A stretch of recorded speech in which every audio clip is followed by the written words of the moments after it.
Si tu te reconnais dans une de ces phrases, j'ai jamais vraiment eu confiance en moi. Je sais pas d'où ça vient, mais j'ai toujours douté de moi. Je sais que je pourrais avoir plus de résultats, me sentir mieux, oser davantage si seulement j'avais plus confiance en moi. Alors, cette vidéo est pour toi. Parce qu'aujourd'hui, je veux qu'on aille à la racine du problème. J'ai pas envie de te donner une liste de conseils pour avoir plus confiance en toi, mais vraiment, je veux que tu comprennes d'où ça vient et comment construire quelque chose de solide à la place. Mais avant tout, n'oublie pas de t'abonner à ma chaîne et de liker cette vidéo pour me soutenir dans mes débuts sur YouTube.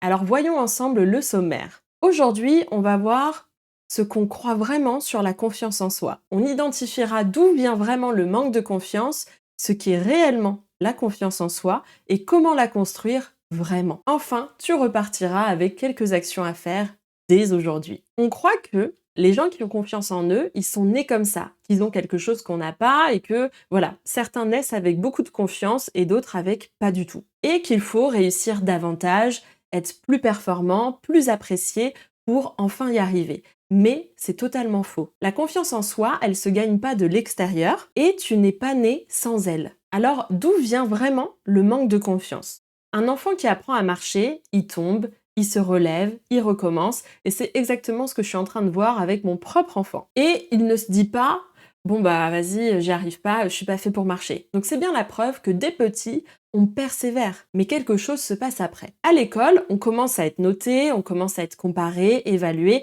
et on apprend qu'il y a des bonnes réponses et des mauvaises, que certains comportements sont récompensés et d'autres vont être sanctionnés. Alors progressivement, quand on est enfant, on va apprendre à s'adapter. On observe ce qu'on attend de nous, on va s'y conformer et on va mettre de côté ce qu'on ressent, ce qu'on pense, ce qu'on aime pour correspondre. Et c'est là que ça commence parce que à force de s'adapter, on va perdre le fil de qui on est vraiment. Quand on sait plus qui on est, on va commencer à douter de soi, à douter de ses capacités, et ce doute-là, c'est ce qu'on appelle le manque de confiance en soi. Alors il y a une chose importante qu'il faut que tu retiennes, c'est que la confiance qui est bâtie sur l'extérieur, elle est fragile. Quand on dit j'aurai confiance en moi quand j'aurai enfin perdu du poids, quand j'aurai une meilleure situation, j'aurai confiance en moi quand les gens m'apprécieront davantage et que j'aurai beaucoup plus d'amis. Ce genre de confiance-là, elle existe, mais elle est fragile parce qu'elle dépend des facteurs que tu ne contrôles pas. Et le jour où les circonstances autour de toi changent, ta confiance s'effondre avec elles. Pour te donner une image, c'est un peu comme si tu construisais ta maison sur du sable. À partir du moment où la marée, elle va monter, donc un élément extérieur va arriver, ta maison va s'effondrer. Donc ce qu'il faut retenir, c'est qu'une confiance solide ne peut pas venir de l'extérieur. Tu ne dois pas attendre que ton environnement change pour avoir plus confiance en toi. Parce que l'extérieur, tu ne le contrôles pas. Il faut du coup agir à l'intérieur. Et c'est pour ça que nous allons voir maintenant ce qu'est vraiment la confiance en soi. On a une image très fausse de ce qu'est quelqu'un de confiant. Quand on imagine quelqu'un qui a beaucoup confiance en lui, on va imaginer quelqu'un qui n'a jamais peur, qui impressionne tout le monde, qui a toujours la bonne réplique, la bonne répartie, mais ça c'est une image et ce n'est pas une réalité. Avoir confiance en soi, c'est pas être le ou la meilleure, c'est pas impressionner tout le monde, c'est pas prétendre être quelqu'un qu'on n'est pas, et ce n'est pas être sans peur. Parce que je pourrais revenir sur une autre vidéo sur le sujet de la peur, mais la peur est une émotion. Donc comme la joie, comme la tristesse, on ne peut pas contrôler toutes nos émotions, mais on peut apprendre à la gérer. Et c'est là la différence. La confiance en soi, c'est le niveau d'aisance et d'authenticité que tu es capable d'avoir avec toi-même. C'est savoir en fait qui tu es et l'assumer pleinement. Et c'est important de faire la distinction parce que si tu gardes en tête l'image que confiance en soi égale ne jamais avoir peur, être hyper confiant, sûr de soi, etc., tu vas essayer d'atteindre un idéal qui n'existe pas. Alors que si tu réalises que la confiance en soi, c'est savoir qui tu es, ne pas être sans peur, mais trouver tes ressources malgré la peur, assumer ce en quoi tu crois, et tout ça doit venir de l'intérieur, c'est un objectif qui du coup est beaucoup moins lointain et beaucoup plus réaliste et donc accessible. Donc, si tu crois que la confiance vient de l'extérieur, tu vas passer ta vie à la chercher là où elle ne sera jamais stable. Si tu comprends qu'elle vient de l'intérieur, c'est là où tu reprends le contrôle. Parce que toi, tout ce qu'il y a à l'intérieur, tu ne changeras pas en fonction des circonstances. Je vais prendre un exemple me concernant. Aujourd'hui, j'ai vraiment la sensation d'avoir trouvé ma zone de génie.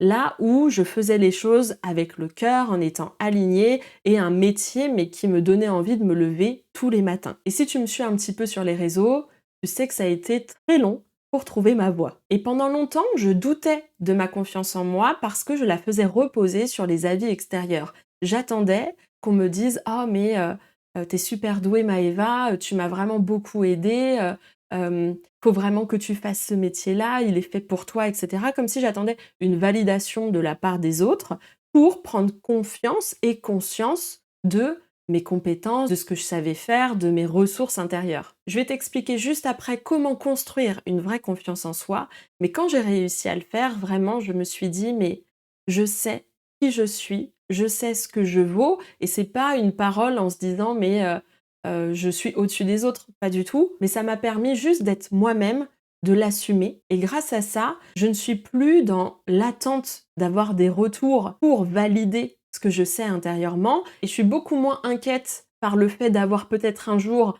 un avis négatif ou voilà, une critique sur quelque chose, bah, qui n'a pas fonctionné pour quelqu'un parce que je suis alignée avec qui je suis et ce que je fais. Alors voilà, gagner confiance en soi, en fait, ça veut tout et rien dire sans cette étape-là dont je vais te parler. On entend souvent: «Fais des choses qui te font peur, tu verras, ça va te donner confiance» et c'est vrai, mais seulement si tu sais d'abord qui tu es et ce qui compte pour toi. En fait, tu peux pas avoir confiance en quelqu'un que tu ne connais pas et ce quelqu'un, c'est toi. Et beaucoup de personnes aujourd'hui essaient d'agir, de passer à l'action et d'avoir confiance en quelqu'un qu'ils n'ont même pas appris à connaître, avec quelqu'un où ils sont vraiment déconnectés. Et si on est déconnecté, si on est dans l'inconnu de ce qui compte pour nous, de nos ressources, de nos forces et aussi de nos faiblesses, comment on peut avancer avec confiance? Alors la première étape, c'est vraiment de revenir à la source, c'est-à-dire toi.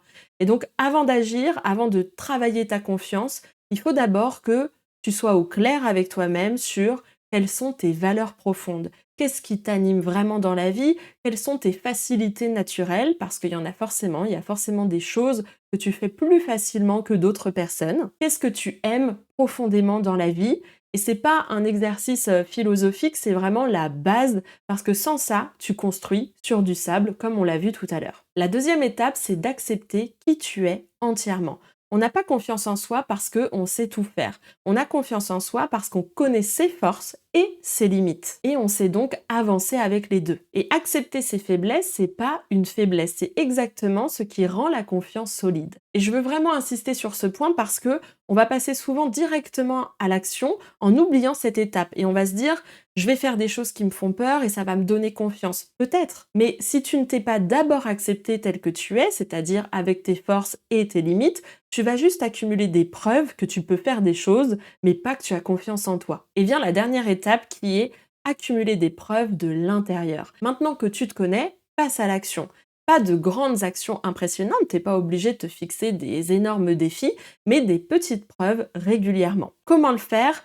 Ce que je te conseille, c'est de faire une liste des choses que tu aimerais vraiment faire dans ta vie.